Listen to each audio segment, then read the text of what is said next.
గాక. గొప్ప దేవుని సన్నిధానంలో ఇంతవరకు మనము నిలిచున్నాం. కృపా సత్య సంపూర్ణుడైన దేవుడు మన మధ్యలో నిలిచినందుకై దేవునికి స్తోత్రములు కలుగును గాక. చిన్న మాట ప్రార్థన చేసుకుని వాక్యంలోకి వెళదామండి. ప్రార్థించుకుందాం. పరిశుద్ధుడా గరుడమైన దేవానికి స్తోత్రాలు తండ్రి. నీ మహిమను బట్టి ప్రార్థిస్తున్నాం. నీ కృపా కనికరములతో మమ్మల్ని తాకండి. నీ బలమైన హస్తము నీ దాసురాలకి తోడుగా ఉంచమని ప్రార్థిస్తున్నాం. ఎక్కడ అలజడి లేకుండా సర్వశక్తిమంతుడుగా ఈ క్షణమే నీ దాసురాలే నోటికి మీ యొక్క కృపను తోడుగా ఉంచి వచ్చుచున్న ప్రతి మాటను మాకును సంగమనకు వినుచున్న ప్రతి ఆత్మనకును ఆశీర్వాదకరంగా ఉంచమని, మేలుకరంగా ఉంచమని యేసు నామములో దుష్ట శక్తులను బంధించి నీ కార్యమును ఆయన స్థలంలో నింపి వాక్యం యొక్క ఫలింపును దయచేయమని యేసు నామములో ప్రార్థిస్తున్నాము తండ్రి. ఆమేన్. హల్లెలూయా. దేవునికి స్తోత్రములు కలుగును గాక. దినవృత్తాంతములు మొదటి గ్రంథము 4వ అధ్యాయము 9-10 వచనాలు చదువుదాం. ఎబ్బేసు తన సహోదరుల కంటే ఘనము పొందినవాడై ఉండెను. వేదన పడి ఇతని కంటినని అతని తల్లి అతనికి ఎబ్బేసు అని పేరు పెట్టెను. ఎబ్బేసు ఇశ్రాయేలు దేవుని గురించి మొరపెట్టి నీవు నన్ను నిశ్చయముగా ఆశీర్వదించి నా సరిహద్దులను విశాలపరిచి నీ చెయ్యి నాకు తోడుగా ఉండ దయచేసి నాకు కీడు రాకుండా దానిలో నుండి నన్ను తప్పించమని ప్రార్థింపగా దేవుడు అతని మనవి చేసిన దానిని అతనికి దయచేసెను. దేవునికి స్తుతి కలుగును గాక. హల్లెలూయా. గమనిస్తే మన జీవితాలలో అందరం కూడా ప్రార్థనా పరులమే. ఎన్నో సంవత్సరాల నుంచి క్రీస్తును నమ్మి విశ్వసించి యేసు నామమున ప్రతి ఒక్కరము మనం ప్రార్థిస్తూనే ఉన్నాము. ప్రార్థనా జీవితం అన్నది అందరము కలిగే ఉన్నాం.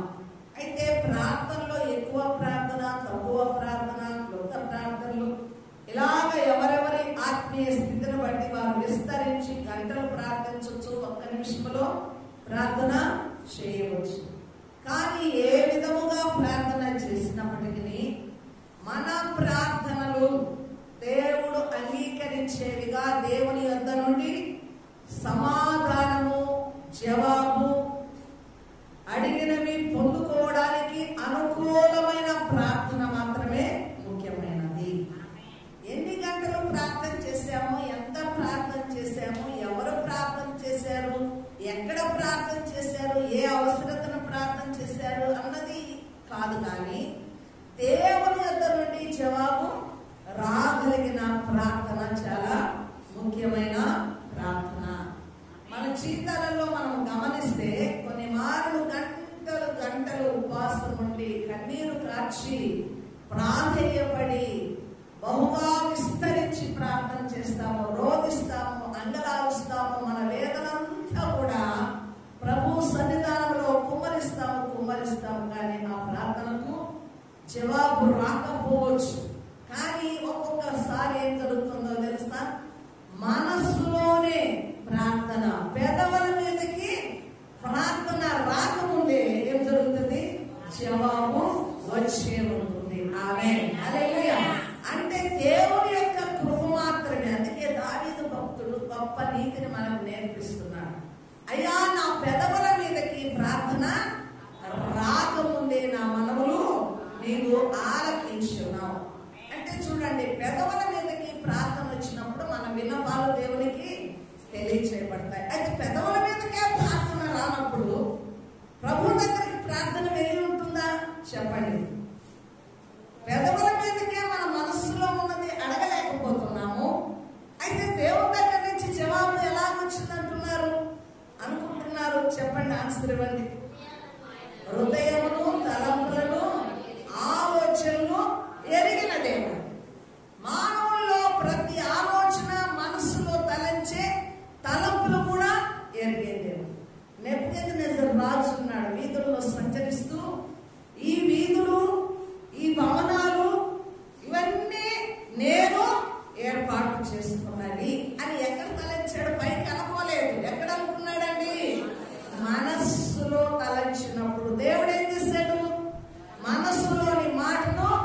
గ్రహించి 7 సంవత్సరాలు పశువులే గడ్డి మేయినట్లు రాజ్యంలో నుంచి బహిష్కరింపబడ్డాడు. అంటే దేవునికి ముఖ్యం ఏమిటనగా హృదయము. ఆమేన్.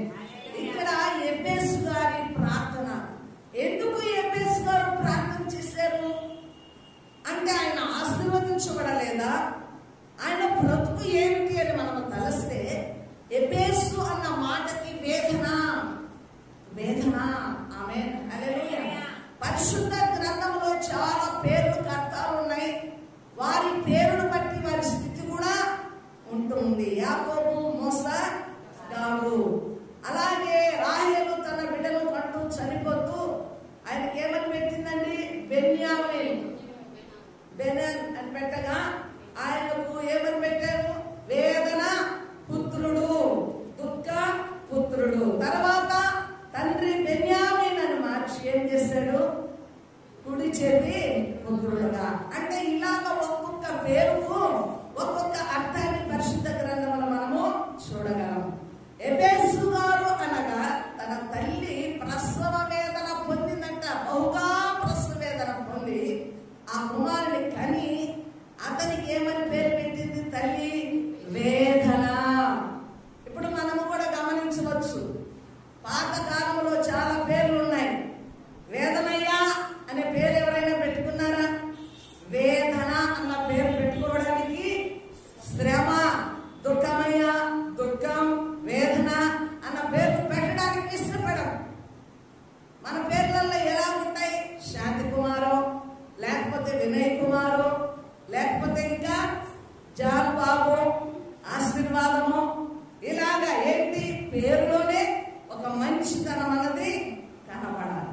అయితే ఇతనికి వేదన అన్న పేరు ఇతనిలో వేదనను కలిగిస్తూ ఉంది. బిడ్డలారా, వేదన అన్న పేరు ఇతను బ్రతుకుతూ ఉన్నాడు, కానీ ఒకవైపు ఏం కలిగిస్తుంది? ఇంట్లో వేదన.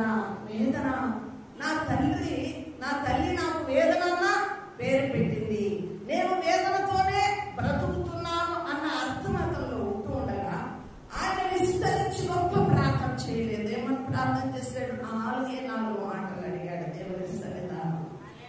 ఏంటి ఆ మాటలు? ఒక్కసారి చదవండమ్మా. ఎబ్బేసు 10వ వచనం. ఇశ్రాయేలు దేవుని గురించి మొర్రపెట్టి నీవు నన్ను నిశ్చయముగా ఆశీర్వదించి. ఆమేన్.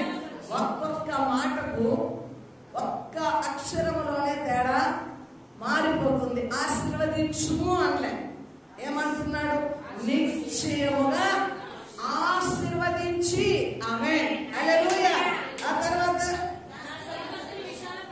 నా సరిహద్దును విశాలపరచి నీ చెయ్యి నాకు తోడుగా ఉండ దయచేసి నాకు కీడు రాకుండా దానిలో నుండి నన్ను తప్పించు అని ప్రార్థించగా. ఆమేన్. హల్లెలూయా.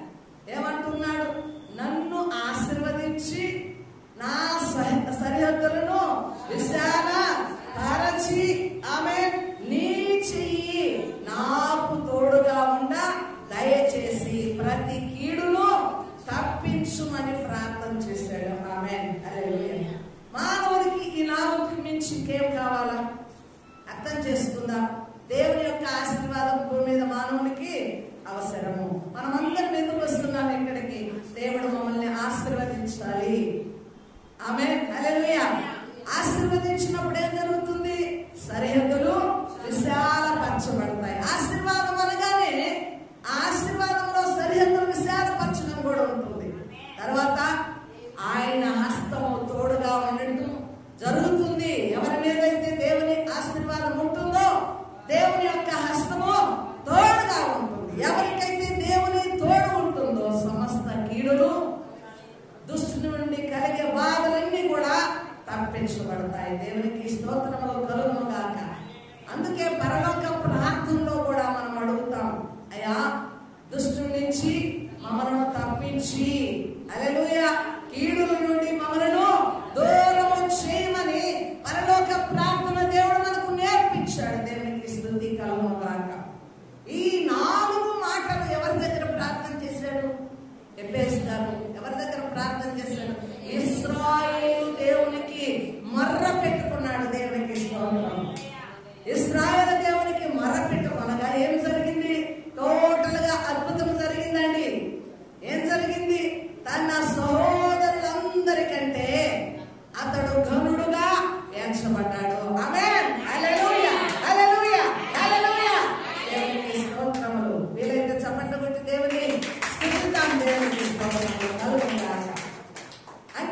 వేదనకరమైన బ్రతుకును దేవుని సన్నిధానంలో మొరపెట్టి ప్రార్థన చేయగా ఒక ప్రార్థన ఆయన జీవితాన్ని ఏం చేసింది? మార్చివేసి తన సహోదరులందరికంటే ఎలాగైపోయాడంట? ధనుడుగా అంటే గొప్ప వాడుగా దీవించబడ్డాడు, ఆశీర్వదించబడ్డాడు. దేవునికి స్తుతి కలుగును గాక. మనం అనుకుంటాం ఏం ప్రార్థన, ఏమి ప్రార్థన వల్ల ఏం ఫలితం ఉంటుంది, ఎప్పుడు ఎందుకు దేవుని సన్నిధానంలో ప్రార్థించాలని. కానీ ఇక్కడ ఎబ్బేసు గారు వేదనకరమైన తన బ్రతుకులు ఏం చేశాడండి? ప్రార్థన ద్వారా తమ దేవునికి మొరపెట్టుకుని వేదన నుంచి పొందాడు, అభివృద్ధి ఘనతలోనికి నడిపించబడ్డాడు. తల్లి అయితే వేదన అన్న పేరు పెట్టింది, కానీ తన యొక్క ప్రార్థన ద్వారా దేవుని యొక్క దయ వలన తన జీవితాన్ని ఎలాగ మార్చుకున్నాడు? ఆనందముగా మార్చుకున్నాడు. ఆమేన్. మనం కూడా ఇప్పుడు చాలా మంది ఏమంటారో తెలుసా? నష్ట జాతకులమండి, దురదృష్టులమండి, నా బ్రతుకంతా పుట్టింది మొదలుకొని ఈ వయసు వరకు కూడా నెమ్మది లేని బ్రతుకులో ఉన్నానండి, నా జీవితంలో ఏమేను చూడలేదు, ఎప్పుడు చూసినా వేదన, ఎప్పుడు చూసినా దుఃఖము, ఏ మంచి కార్యము నా కుటుంబంలో నా జీవితంలో జరగలేదని వేదనతో బ్రతుకు వారు ఎందరో ఉన్నారు. ఎందరి జీవితాలలోనూ వేదనతో గడిచిపోయే దినాలు ఉన్నాయండి. అయితే మనం ఏం చేయాలండి? వేదనను మాన్పివేయగలిగిన దేవుడు బాధలను దుఃఖములను మాన్పివేసి ఆనందమును సంతోషమును సమాధానమును ప్రతి కీడును తప్పించగలిగిన దేవుని సన్నిధానములో మనము కూడా ఏం చేయాలా? మొరపెట్టి దేవుని సన్నిధానములో మనము ప్రార్థనకు జవాబు పొందుకునే వారముగా, ఆశీర్వాదకరమైన జీవితాలను పొందుకునే వారముగా ఉండాలి. దేవునికి స్తోత్రములు కలుగును గాక. కానీ తన యొక్క బాధనంతా మర్చిపోవరీతిగా ఆశీర్వాదకరమైన బ్రతుకులోకి నడవగలిగినదిగా చేయగలిగింది ఏమిటో తెలుసా? ఒక ప్రార్థన ఎబ్బేసు గారి జీవితాన్ని మార్చివేసింది. దేవునికి స్తోత్రములు, హల్లెలూయా. ప్రజలందరి ఎదుట ఆయన వేదన తొలగిపోయేలాగయ్యాడు. ఆయన ధనుడుగా ఎంచబడ్డాడు. ఎబ్బేసు గారు కాలేబు సంతానములో కలిగిన వాడు, సంతతిలో పుట్టినవాడు. ఎబ్బేసు యూదా గోత్రములో జన్మించిన వాడుగా కూడా మనం చూస్తూ ఉన్నాం. దేవునికి స్తోత్రాలు. ఈ రోజు విశ్వాస సంబంధమైన మనం కూడా ప్రతి అలజడికి ఓడిపోకూడదు, జరిగే నష్టాలకు కృంగిపోకూడదు. సజీవుడైన దేవుణ్ణి కలిగి ఉన్నాం. దేవునికి స్తుతి కలుగును గాక.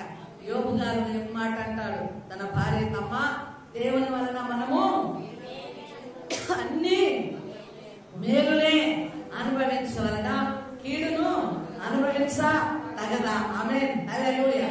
అంటే కీడునే కోరుకోమని చెప్పట్లేదు, కానీ కీడుకరమైన మార్గాల గుండా వెళుతున్నప్పటికీ, కీడు కలుగుతున్నప్పటికీ నీవు దేవుని సన్నిధానంలో మొరపెట్టుకొని నీ బాధను, నీ దుఃఖమును, వేదనను, నీ కష్టమును మరచి దేవుని వలన నువ్వు దీవించబడ్డావన్న స్థితిలో ఉన్నట్లయితే నీకు గొప్ప ఆనందము కలుగుతుంది. దేవునికి స్తోత్రములు, హల్లెలూయా. ఎబ్బేసు గారి ప్రార్థన దేవుని గెలిపించింది, దేవునికి స్తోత్రాలు. దేవుని యొక్క మనస్సును గెలిచింది. ఆమేన్. అంటే ఆయన ప్రార్థనకు దేవుడు ఏం చేశాడు? ఆయన మనవి చేసినదంతా ఎంతండి? ఎన్ని మనవలు చేశాడో ఆ మనవలన్నీ నెరవేర్చబడ్డాయో? ఒక మనవిని ఆలకించి ఒక మనవిని ఆలకించలేదా? చెప్పాలి. తన మనవిని అంతా కూడా ఆలకించి దయచేశాడు. దేవునికి స్తోత్రాలు. 4 విషయాలు అడిగాడు, 4 విషయాలు కూడా జవాబు వచ్చింది. ఆమేన్. మనము అడిగే దానిలో కూడా ఏముండాలండి? యథార్థత ఉండాలి.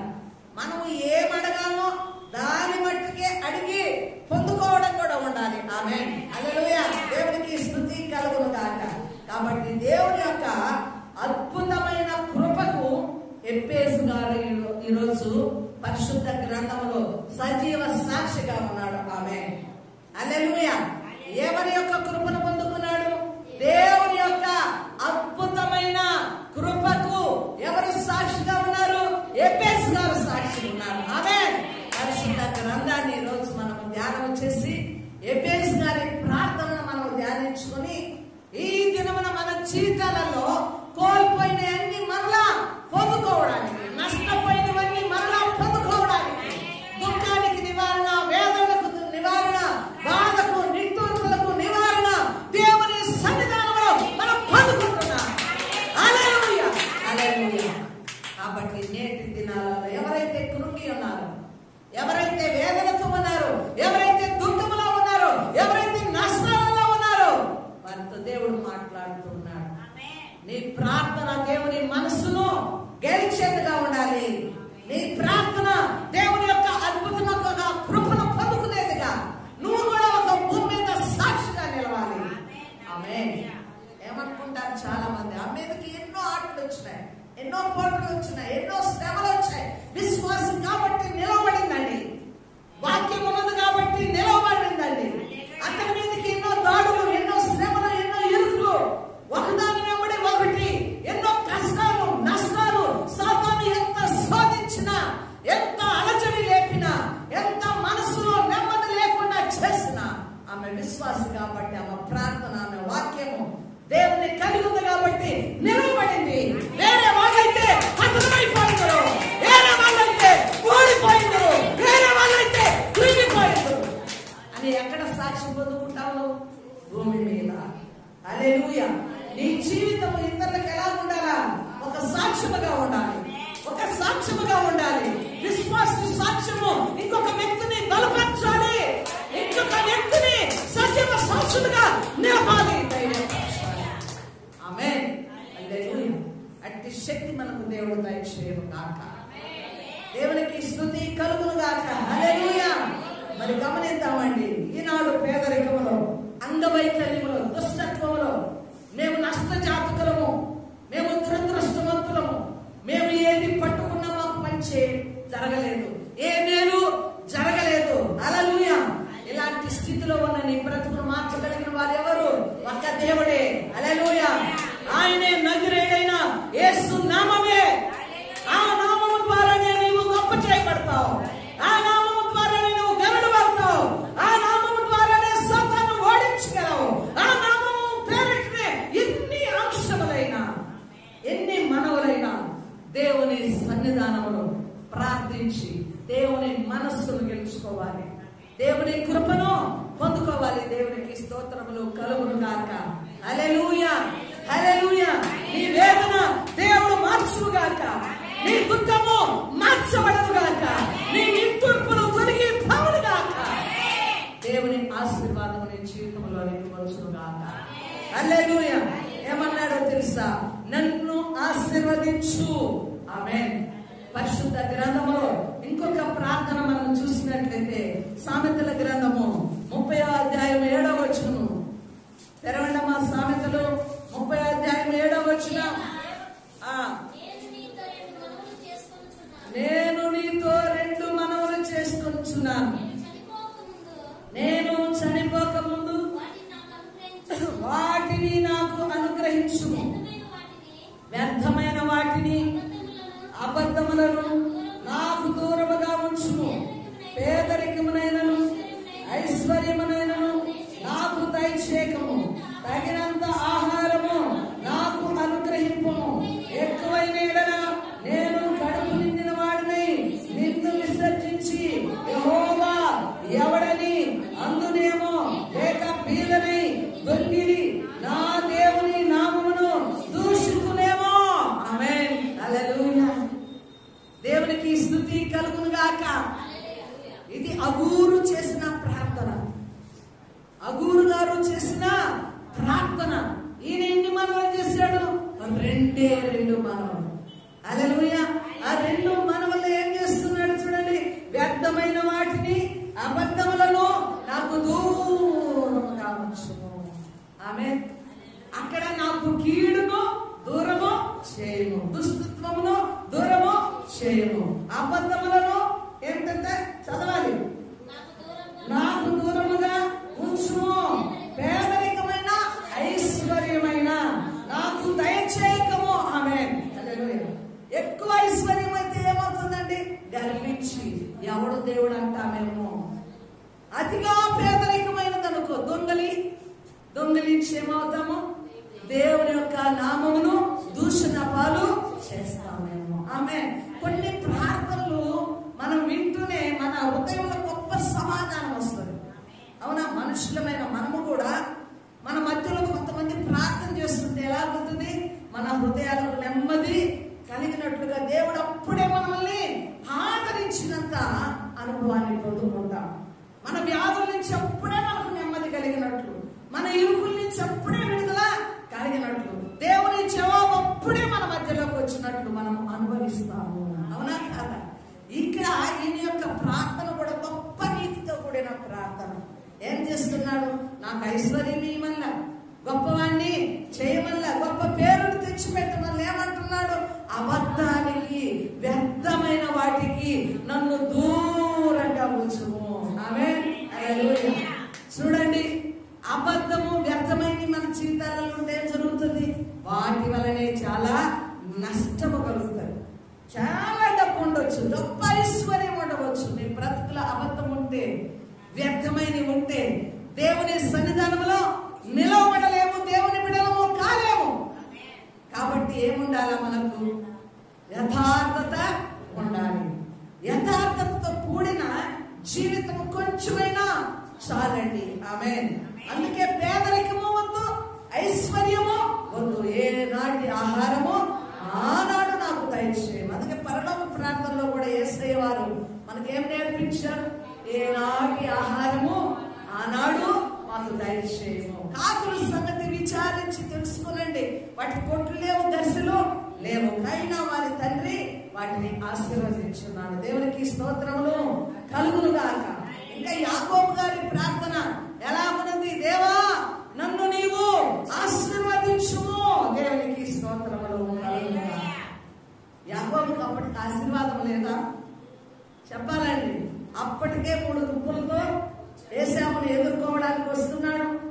దాసులు ఉన్నాయి, గొర్రెల మందలు ఉన్నాయి, పనివారు ఉన్నారు. గొప్ప ఆశతో మామయ్య ఇంటి నుంచి యాకోబు గారు వస్తూ ఉన్నారు. అయితే రేవు దగ్గర ప్రార్థన ఒంటరిగా చేశాడు. ఎందుకు? నన్ను ఆశీర్వదించితేనే నేను పోనివ్వను. ఆమేన్. పెనుగులాడాడు, దేవునితోనే పోరాడి గెలిచిన వాడు. అప్పుడు ఏం చేశాడండి దేవుడు? ఏ ఆశీర్వాదం ఇచ్చాడు యాకోబు గారికి? ఏ ఆశీర్వాదం పొందుకున్నాడు? రాత్రంతా ప్రార్థన చేసి ఆయన పొందుకున్న ఆశీర్వాదం ఏమిటి? పేరు మార్చాడు దేవుడు. ఆమేన్. ఈ యాకోబు నీ పేరు ఏమిటని అడిగాడు. అడిగినప్పుడు ఏం చెప్పాడు? నా పేరు యాకోబు. హల్లెలూయా. అయితే నువ్వు ఇక యాకోబువు కావు, నువ్వు ఇశ్రాయేలు. ఆమేన్. హల్లెలూయా. దేవునికి స్తోత్రాలు. యాకోబు అన్న పేరుకి మోసగాడు. ఆమేన్. అంటే తనకు కలిగినదంతా కూడా అప్పటి వరకు మోసముతో పొందుకున్నాడు. దేవునికి దూరమైన స్థితిలో కూడా పొందుకొని ఉండవచ్చు. ఒకవేళ దేవుడిచ్చినా కూడా ఈ యొక్క ఆశీర్వాదం ఆయనకు సరి అయినదిగా కనపడలేదు. ఆమేన్. నిజమైన ఆశీర్వాదం కొరకు ఏం చేశాడు? ఆయన ప్రార్థన చేశాడు. ఆమేన్. ఏం చేశాడండి? రాత్రంతా పెనుగులాడి, దేవా నన్ను ఆశీర్వదించు అన్నప్పుడు ఇశ్రాయేలుగా మార్చబడ్డాడు. మరి ఇశ్రాయేలుగా మార్చబడిన తర్వాత ఏంటి ఇశ్రాయేలుకున్న దీవెన? చెప్పండి, మీకు ఏమైనా తెలిసినా చెప్పచ్చు. ఇశ్రాయేలుకున్న దీవెన ఏమిటి? ఇశ్రాయేలుకున్న దీవెన ఏమిటి? ఈరోజు ఇశ్రాయేల్ దేశం ఉంది. ఎంత గొప్ప దేశముగా దేవుడు దీవించాడు. ఆమేన్. హల్లెలూయా. ఆ ఇశ్రాయేలు పేరుతోనే ఒక దేశము కట్టబడింది, స్థాపించబడింది. ఇశ్రాయేలు దేశముగా ఆ పేరు పెట్టబడింది. ఆమేన్. హల్లెలూయా. ఈరోజు ఇశ్రాయేల్ దేశం ఎవరి పేరుతో వచ్చింది? యాకోబు నుండి ఇశ్రాయేల్. గొప్ప జనాంగమే, ఏర్పాటు చేయబడిన వంశమే యాకోబులో నుండి వచ్చింది. ఆమేన్. యాకోబులో నుండి ఎవరు వచ్చారు? యేసయ్య కూడా వచ్చాడు. ఆమేన్. యాకోబులో నక్షత్రము పుట్టును. ఆమేన్. యాకోబులో నుంచి యూదా దండము ఏరును. దేవునికి స్తోత్రాలు. అంటే ఇశ్రాయేలు రాజ్యము, గొప్ప జనాంగము, దేవుని ప్రజలు, 12 గోత్ర కర్తల రాజ్యాలు ఉన్నాయి. ఆమేన్. యాకోబు కాకుండా యాకోబులో నుండి ఇశ్రాయేలులోకి వచ్చిన తర్వాత ఆ యాకోబు జీవితము మార్చబడి ఇశ్రాయేలుగా మార్చబడింది. దేవుడితో పెరుగులాడిన తర్వాత ఆ ఆశీర్వాదాన్ని పొందుకున్నాడు, నిజమైన ఆశీర్వాదాన్ని పొందుకున్నాడు. ఈరోజు మనము కూడా ఈ లోక సంబంధమైన ఆశీర్వాదాలను చూసుకుంటే ఏం చెప్తాము? మమ్మల్ని దేవుడు చాలా ప్లస్ చేశాడు, మాకు ఆస్తులు ఇచ్చాడు, అంతస్తులు ఇచ్చాడు, మా పిల్లలు విదేశాల్లో ఉన్నారు, గొప్ప గొప్ప ఉద్యోగాలు చేసుకుంటున్నారని ఇహపరమైన ఆశీర్వాదాలను ఎత్తి చూపుతాము. పర సంబంధమైన ఆశీర్వాదాలు ఆ ఇంట ఉన్నవా లేవా, ఆ వ్యక్తిలో ఉన్నవా లేవా అని సరి చూసుకోవాలండి. ఆమేన్. దేవుడిచ్చే ఈ ఆశీర్వాదము ఇవన్నీ వేస్ట్. ఇవి ఎంతకాలం ఉంటాయి కూడా తెలియదు, ఏ క్షణ అంతరించిపోతాయి కూడా తెలియదు. ధనము ఎక్కువసేపు నిలవబడదు, ధనమును నమ్ముకొనకూడదు. అందుకే దేవుని వాక్యము కూడా ఏమంటున్నాడు? ధనాపేక్ష జీవానికి మూలము కాదు, ధనము విస్తరించుట నీ జీవానికి మూలము కాదండి. ఆమేన్. హల్లెలూయా. నేను కూడా అడుగుతాను దేవుని, ప్రభా నువ్వు ఆస్తులు ఇచ్చావు, విద్యలు ఇచ్చావు, మేడలు ఇచ్చావు, ఇవన్నీ శారీరక పరమైన ఆశీర్వాదాలు నేను అడుగుతూనే ఉంటాను దేవుని సన్నిధానంలో ప్రతిదినం. అయితే నాకు చూపునకు ప్రజలకు నేను ఆశీర్వదించబడిన దానిగా కనపడుతున్నాను, కానీ నిజమైన ఆశీర్వాదము నా ఇంట లేదయ్యా. నా బిడ్డలు రక్షింపబడాలా, నా బిడ్డలకు దేవుని రాజ్యం కావాలా, నా ఇల్లంతా నేను చూడాలా, నాకు కలిగిన వారందరూ నీ సన్నిధిలో నిలబడి ఆశీర్వదిస్తేనే అదే నాకు ఆశీర్వాదం అంటాను. ప్రతి దినం యథార్థ హృదయంతో నేను దేవుని సన్నిధానంలో ఇదే ప్రార్థన చేసుకుంటాను.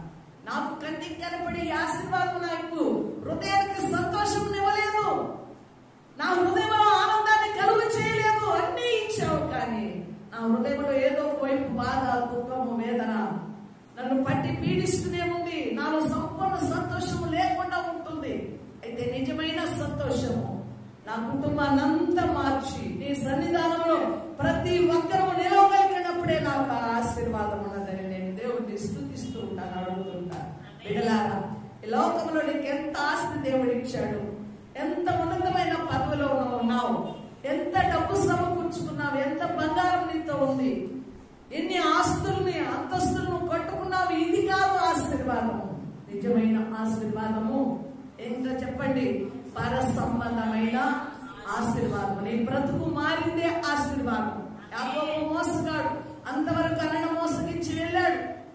దేవుని సన్నిధానంలో ప్రార్థించుకున్న మామ ఇంట కూడా మోసముతోనే పొందుకున్నాడు, కానీ అది అతనికి ఆశీర్వాదకరంగా లేదు. కాబట్టి దేవునితో పెనుగులాడవలసి వచ్చింది. ఆమేన్. హల్లెలూయా. దేవుడు ఇశ్రాయేలుగా మార్చినప్పుడు ఈ రోజు ఇశ్రాయేల్ నుంచి గొప్ప జనాంగం, ఒక రాజ్యం, దేవుడుకున్న ప్రదేశంగా మార్చబడింది. ఆమేన్. ఈ బ్రతుకులో నీవు మంచి నీళ్ళ అన్నం తిన్నా, పర సంబంధమైన ఆశీర్వాదములతో మనం వెలుగొందడం మీద మనకు దీవెన. ఆమేన్. బిడ్డలారా, నువ్వు ఏమీ లేకుండా ఉన్న ప్రభువును కలిగి ఉండడమే నీకు గొప్ప ధననిధి. నీతిమంతుల కుటుంబము గొప్ప ధననిధి అంటారు. ధననిధి. ఆమేన్. నీతిమంతుల కుటుంబముగా ఉంటే నిధి అన్నది తీస్తుంటే వస్తూనే ఉంటది, తీస్తూనే ఉంటే వస్తూనే ఉంటది. అది తరగదు తరగదు తరగదు. ఆ నిధి శాశ్వతమైనది. దేవునికి స్తోత్రములు కలుగును గాక. అయితే భూమి మీద మన గుడారాలలో మనము సత్యమును కలిగి ఉండాలా. దేవునికి స్తోత్రములు. హల్లెలూయా. కాబట్టి యాకోబు అన్ని ఉన్నా ఆయన పెనుగులాడి ఏం చేశాడు? దేవుని సన్నిధానంలో ఇశ్రాయేలుగా మార్చుకున్నాడు. దేవునికి స్తోత్రాలు. అంటే అంతవరకు తన జ్ఞానముతో, తన యుక్తితో, తన తెలివితో యాకోబు గొప్పవాడయ్యాడు, కానీ ఇప్పుడు దేవుని ద్వారానే ఆశీర్వదించబడాలా. దేవుడిచ్చే నిజమైన ఆశీర్వాదము తన బ్రతుకులో కావాలని నిజముగా ప్రార్థించాడని దేవునికి స్తోత్రములు. ఇంకా మనం చూసినట్లయితే ఆదికాండము 33వ అధ్యాయం 20వ వచనం చూద్దాం. ఆదికాండము 33వ అధ్యాయము 20వ వచనం. అక్కడ ఒక బలిపీఠము కట్టించి దానికి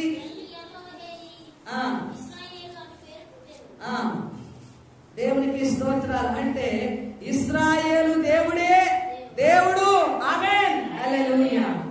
ఇశ్రాయేలు దేవుడే దేవుడని ఎవరిని కనపరిచాడు? దేవుణ్ణి కనపరిచాడు. ఆమేన్. నిజంగా మన హృదయాలలో ఉన్న ఆశీర్వాదం ఏంటి చెప్పండి? నిజమైన ఆశీర్వాదం ఏంటి? ఖచ్చితమైన అభిప్రాయంతో చెప్పండి. మీరు ఇన్ని నాళ్ల మీ విశ్వాస జీవితంలో, మీ బ్రతుకులో నిజమైన ఆశీర్వాదం అని దేన్ని తలస్తున్నారు?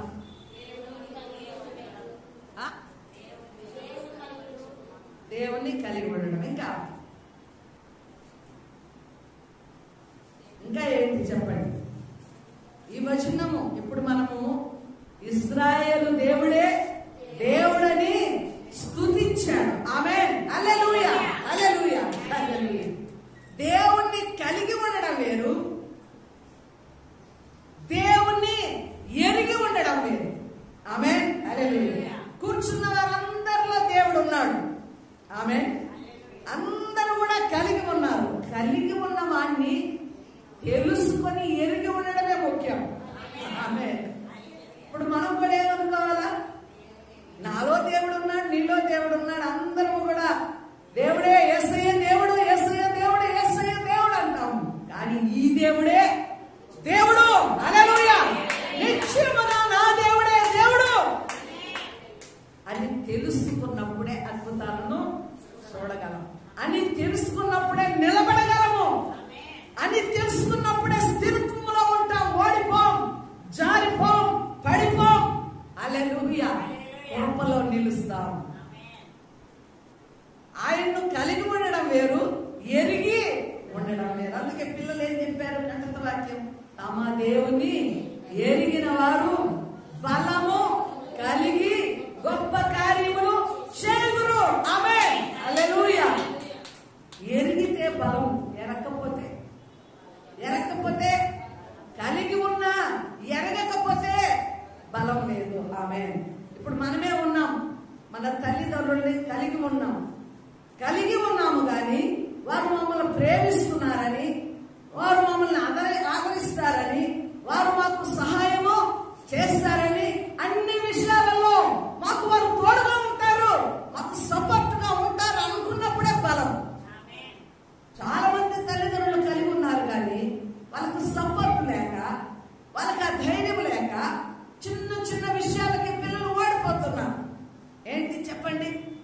తల్లి తండ్రి స్థానంలో ఉన్నారు కానీ వారికి ఆదరణ లేదు, ఆ యొక్క సహాయం ఉందన్న నమ్మిక లేకపోవడం వల్ల యవ్వన కాలంలోనే ఓడిపోతున్నారు, జారిపోతున్నారు, కుటుంబాల నుంచి దూరమై వెళ్ళిపోతున్నారు. ఎక్కడో సమాజంలో కలిసిపోయి వారి ఇష్టానుసారంగా బ్రతికి వెళ్ళిపోయిన వారు మరలా తిరిగి తండ్రి ఇంటికి కూడా రాని వారు ఎందరో ఉన్నారా లేరా చెప్పండి. హల్లెలూయా.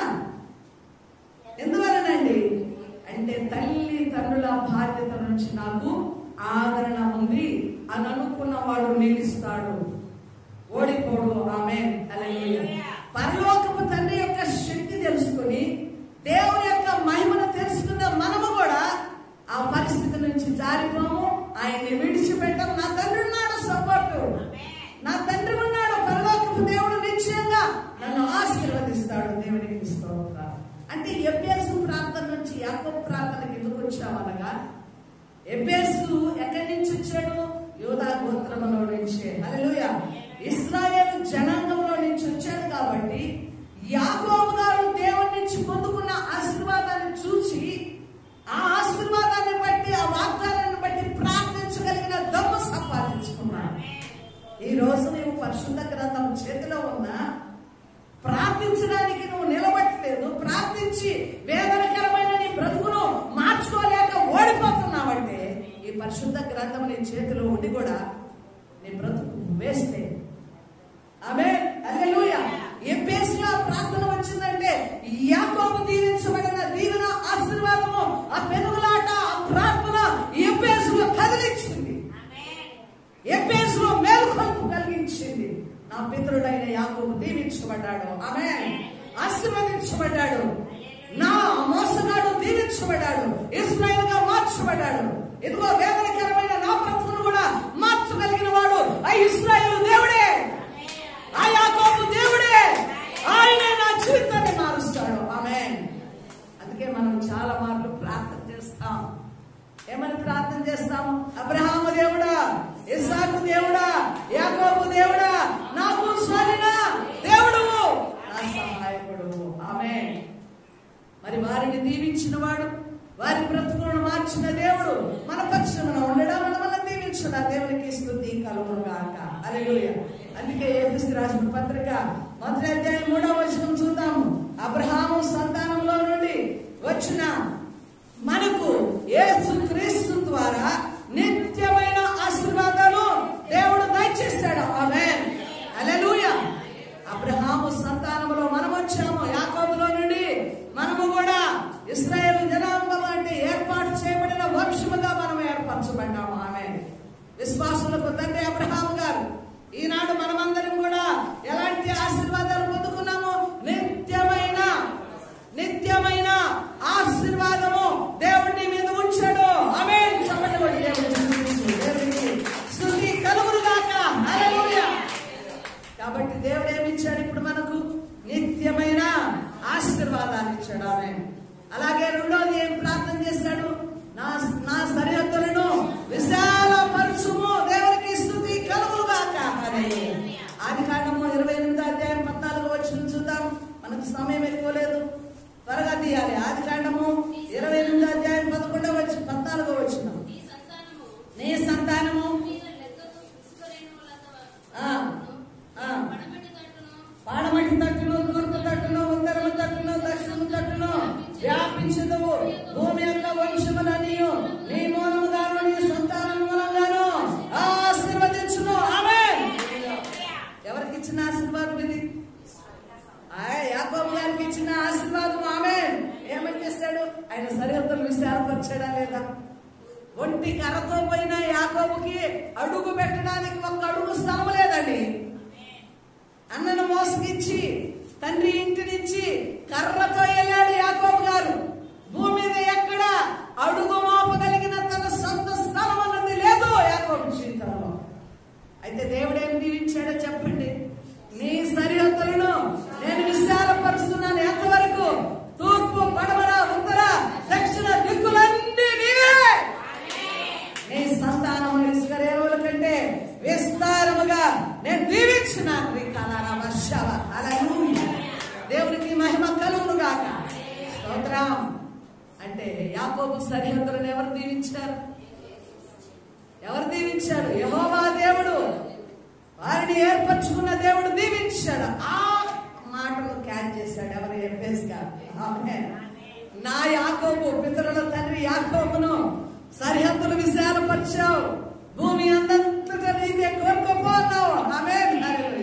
అబ్రహామును కూడా నిలబెట్టి ఇదంతా నీకు ఇస్తున్నాను, చుట్టూ నీదే, నువ్వే కోరుకో మొదట అన్నాడు. ఆమేన్. అంటే దేవుడు చూడండి తన ప్రజల పక్షాన ఎంత గొప్పగా నిలుస్తాడో చూడండి. నీకే ఛాయిస్ ఇస్తాడు. దేవుడికి స్తోత్రం. ఆయన ఆశీర్వాదం అంత కృప కలిగినది. ఇంత ఇస్తాను అంత ఇస్తాను అని కాదు. దేవుడు దీవిస్తే ఆ బ్లెస్సింగ్స్ పూర్ణమైనవి.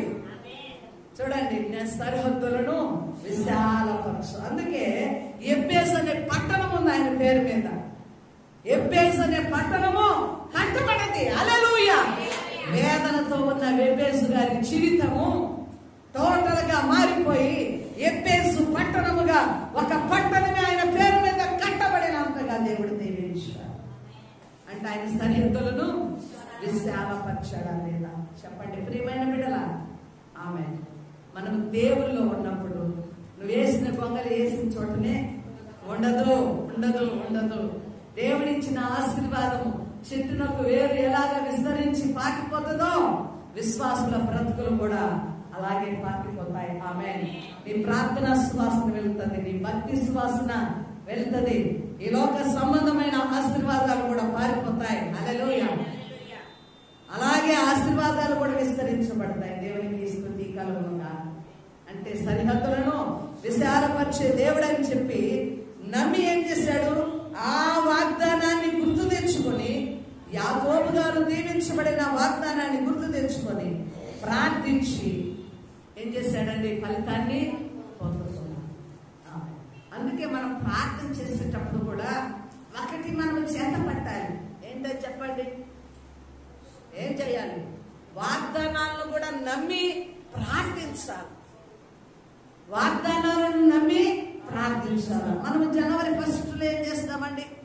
అందరికీ నమ్మిక వాగ్దానాలు తీసుకుంటాం. ఉంటాం. ఆ రోజు మాత్రం ఉపవాసం ఉండి ప్రార్థన చేసుకొని మళ్ళా చేతిలోకి వాగ్దానం తీసుకున్న తర్వాత కూడా కళ్ళు మూసుకొని అందరికి దూరంగా వెళ్ళిపోయి ప్రార్థన చేసుకొని గట్టిగా కళ్ళు తెరిచి వాగ్దానాన్ని చూస్తావు. అవునా కాదా? వినాలా అందరూ. ఆమె అయితే ఎన్ని రోజులు ఆ వాగ్దానాన్ని బట్టి ప్రార్థన చేస్తావు?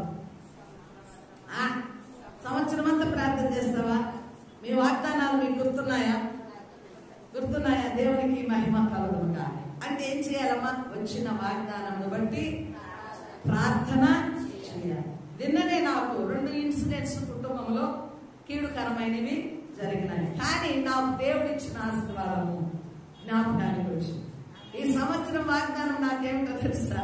ఆదికాండము 12వ అధ్యాయము 2వ వచనం. నిన్ను గొప్ప చేసి నిన్ను ఆశీర్వదించి నీ నామమును గొప్ప చేదును. ఆమేన్. దేవునికి స్తోత్రం. రాత్రి నాకు పడకలో పడుకున్న దగ్గర నుంచి ఏది గుర్తొస్తుందంటే యోబు గారు అన్న మాట గుర్తొస్తుంది. మురుకురాలా, దేవుడి నుంచి మనము మేలులే అనుభవించాలన్న కీడును అనుభవించిన కదా పదే ఆ మాట వస్తుంది. చెప్పాలి ఈరోజు. ఆ మాట వచ్చిన తర్వాత నా హృదయం నిమ్మలమైపోయింది. ఆ మాట వచ్చిన తర్వాత నేను కూడా అనుకున్నాను, బ్రహ్మా ఎన్నో సాక్ష్యాలు, ఎన్నో ఉపకారాలు, ఎన్నో మేలు సేవలోకి పిలుచుకున్న తర్వాత మేలులు అనుభవించాం, మేలులు చేశారని చెప్పుకున్నా. ఇది చిన్నపాటి కీడుకి ఈరోజు నేను కృంగిపోయానంటే నీ నుంచి నేను మేలును మాత్రమే చూడాలి, నా కీడును అనుభవించతగదా అన్న ప్రశ్న నాలో వచ్చింది. యోబు గారి జీవితాన్ని గుర్తు చేసి నాలో ప్రశ్న రాగానే నాలో సమాధానం వచ్చింది. అప్పటి వరకు నిస్సత్వం అయిపోయింది నా శరీరము, బలహీనంగా ఉండిపోయినా దుఃఖపడుతూ ఉన్నాను. కానీ రాత్రి నుంచి నాలో గొప్ప సమాధానం వచ్చేసింది, గొప్ప శక్తి వచ్చేసింది. ఆమె అంటే చూడండి, మనము దేవుడి నుంచి ఏం కోరుకుంటాం బిడ్డలారా? మేలే స్తుతులే, స్తోత్రాలే, గొప్ప చేయడాలే, ఇవ్వడాలే, ఆశీర్వదించడాలే. చిన్నపాటి కీడు వచ్చిన వెంటనే మనల్ని అనేవాళ్ళు కూడా ఉంటారు. ఎందుకు జరిగిందో, ఎందుకు వచ్చిందో, ఇదంతా దురదృష్టము, లేకపోతే ఇదొక సందర్భము, ఏం జరిగిందో అన్న విధానంలోనికి మనము ఏడుస్తున్నప్పుడు మనల్ని ఓదార్చే వాళ్ళు ఉండరు కాదు కదా. ఇంకా లోకంలోనికి తీసుకుపోయే వాళ్ళు కూడా. దేవునికి మహిమ కలుగునుగా. హృదయాన్ని పని మనుషులు దేని మేడం ఈరోజు గొప్పగా ఆనందంగా ఉండాలి, నిన్నట్లాగా నిరసంగలేమంటే రాత్రి దేవుడు నాతో మాట్లాడాడు. దేవుడు నన్ను రాత్రి బలపరిచాడు కాబట్టి నేను జరిగింది మర్చిపోయా. నా దేవుడు నన్ను గొప్ప చేసిన దేవుడు వల్ల నేను మేలే అనుభవించాలి, నా కీడును అనుభవించకూడదా అనుకున్నాను. నాలో ధైర్యం వచ్చి, అంటే మేడం మీ దేవుడు మిమ్మల్ని బలపరుస్తూనే ఉంటాడు. ఆమేన్. మీకు అన్ని తెలుసు కాబట్టి మీరు బలపడ్డారు, తెలియని వాళ్ళైతే అలాగే ఉండిపోతారు కదా అన్నది. ఆమేన్. హల్లెలూయా. దేవుని కార్యాలు ఎంత గొప్పవి బిడ్డలారా గమనించుకోవాలి. మేలు కొరకై సమస్తము కూడా సమకూడి జరుగునంట. ప్రతి కీడును కూడా మనం నమ్మి స్తుతిస్తే దేవుడు ఏం చేస్తాడో తెలుసా? దానిని ఆశీర్వాదకరంగా మార్చే దేవుడై ఉన్నాడు. ఆమేన్. హల్లెలూయా. అందుకే చూడండి, నా సరిహద్దులను విశాలపరచమంటున్నాడు. దేవునికి స్తోత్రములు. యెషయా గ్రంథము 54వ అధ్యాయం 2-3 వచనాలు చదువుతాము. దేవుడు కూడా మనల్ని మీరు ఫలించి అభివృద్ధి చెంది భూమిని విస్తరించడని దేవుడు ఏం చేశాడమ్మా? మనల్ని ఆశీర్వదించాడు. మీరు తీసే లోపల నేను చెప్తున్నాను అంతే. ఆమేన్. హల్లెలూయా. తీయాలి. నిన్ను దృష్టించి గర్భంలో నిన్ను నిర్మించి నీకు సహాయము చేయబడై యెహోవా ఇలాగూ సెలవిచ్చుచున్నాడు, నా సేవకుడవగు యాకోబు ఇశ్రాయేలు నేను ఏర్పరచుకున్న యెషూరు భయపడకుము,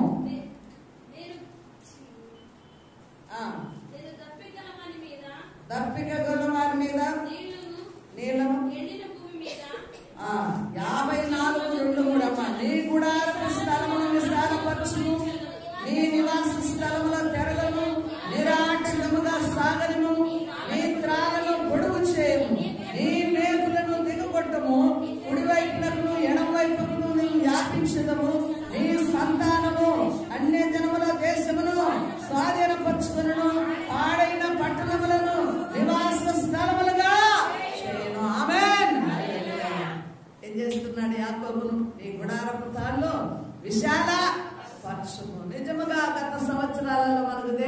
వాగ్దానాన్ని దేవుడు నెరవేర్చాడు. ఆమేన్. అందరి భాగం విషయమై ప్రార్థన చేసినప్పుడు నీ గుడారపు తాళ్ళు విశాలపరుచుకున్నాడు, నువ్వు అడుగులు వేసి స్వతంత్రించుకున్నాడు. ఆమేన్. అంత గొప్పగా దేవుడు స్తోత్రాలు. హల్లెలూయా. ఇక మూడవది ఏమని ప్రార్థన చేశాడు? నీ చేయి తోడుగా ఉండ దయచేసి. హల్లెలూయా. దేవునికి స్తోత్రాలు. యాకోబు గారు కూడా ప్రార్థన చేశాడు. ఎక్కడ ప్రార్థన చేశాడు? ఆదికాండము 28వ అధ్యాయము 15వ వచనం చదవండి. దేవునికి స్తోత్రాలు. హల్లెలూయా. ఆదికాండము 28:15. నీవు వెళ్ళు ప్రతి స్థలమందును ఈ దేశమునకు మరలా రప్పించదను, నేను నీతో చెప్పినది నెరవేర్చు వరకు నిన్ను విడువనని చెప్పగా. ఆమేన్. హల్లెలూయా. యాకోబునకు ఎవరు తోడుకుంటామన్నాడు? దేవుడు. ఆమేన్. యాకోబు ఒంటరికి వెళ్ళాడు.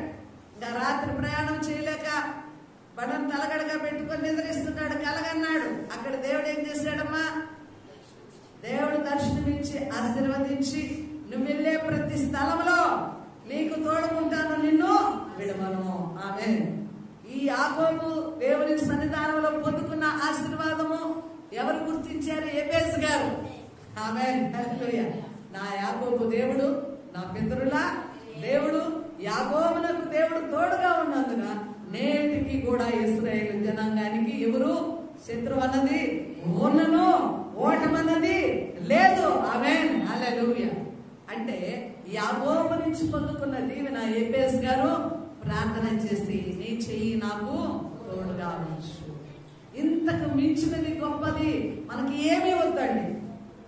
విశ్వాసులకి ఉండవలసింది ఏంటి చెప్పండి? దేవుని యొక్క తోడు. ఆమేన్. మనం అనుకుంటాం మనుషుల తోడు కావాలనుకుంటాం. అయ్యో ఒకటి జరిగినప్పుడు మనకు మనుషులు రావాలా, 10 మంది కూడాలా, 10 మంది ఆలోచించాలా. నాకు అదే జరిగింది.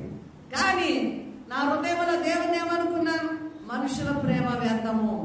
మనుషులు ఆదరిస్తే ఒక దినము ఆదరిస్తారు, సహాయం చేస్తే ఒక దినం సహాయం చేస్తారు. అయితే నా దేవుడు, ఆయన హస్తం నాకు తోడుకుంటే ఎల్లవేళలా ఆయన నా చెయ్యి విడవడు. ఈ వాక్యం తయారు చేసుకుంటేనే దేవుని అన్నాను, ప్రభా నేనేం కాదు, నా బిడ్డల తరతరాల వారు కూడా వారికి నువ్వు తోడుగా నిలువయ్యా, నీ చెయ్యి వారికి తోడుగుంచు, నువ్వు నాకు తోడుగా ఉంటే చాలునయ్యా అనుకున్నాం. దేవునికి స్తోత్రాలు. ఎందుకో తెలుసా?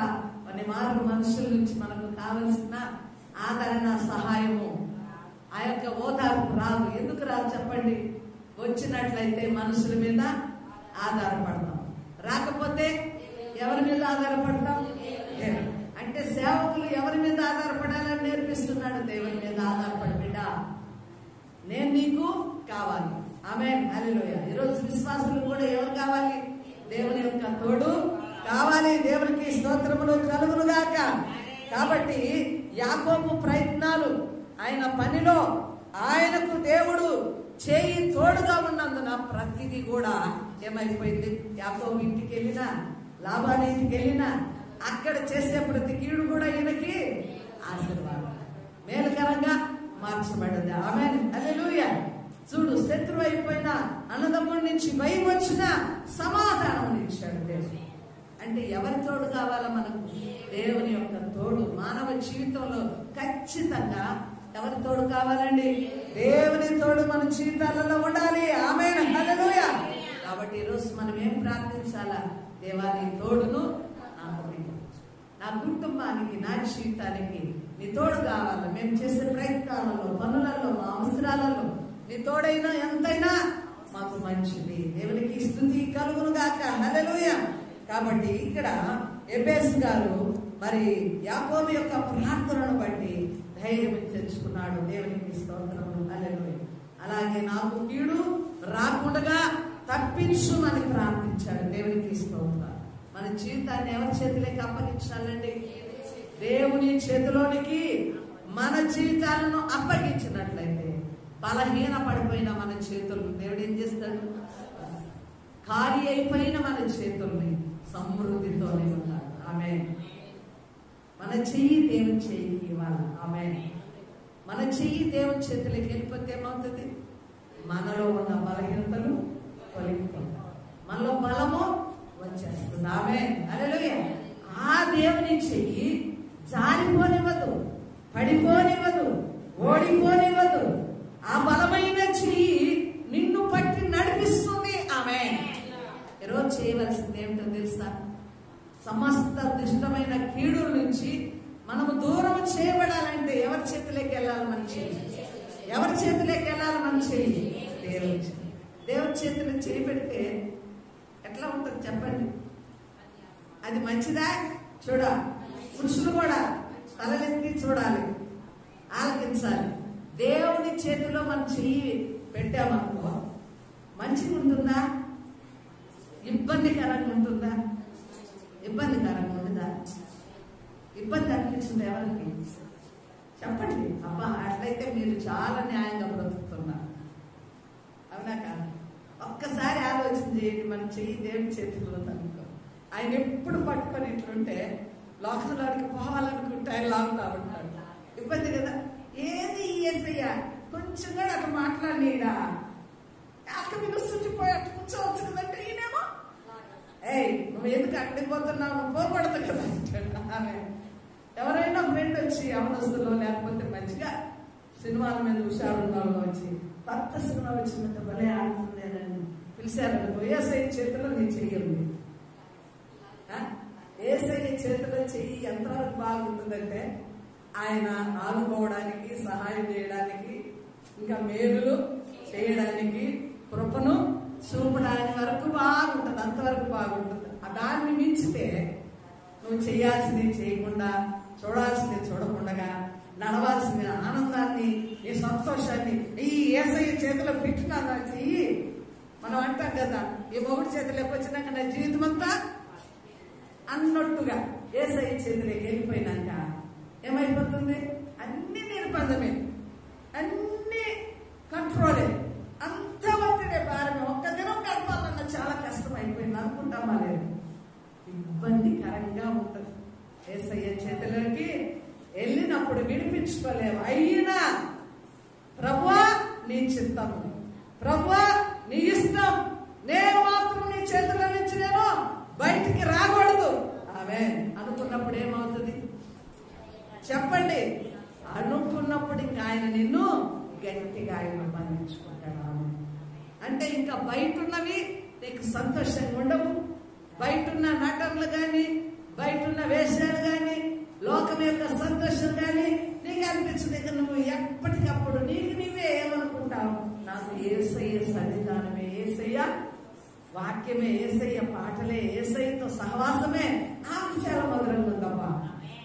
అక్కడికి వెళ్ళాను చూడు, నా జీవితం పాడైపోయింది. అక్కడికి వెళ్ళి నా కరగంట నాకు ముళ్ళ మీద ఉన్నట్టుంది, అసలు నిలబడలేకపోయినా, ఆ మాటలు నాకు పచ్చి లేకపోయినా అన్న స్థితిలోకి వెళ్ళిపోతా. అవునా కాదు? చెప్పండి ఆమేన్ హల్లెలూయా. కాబట్టి ఎప్పుడు కూడా మన చెయ్యి ఎవరిలో ఉండాలా?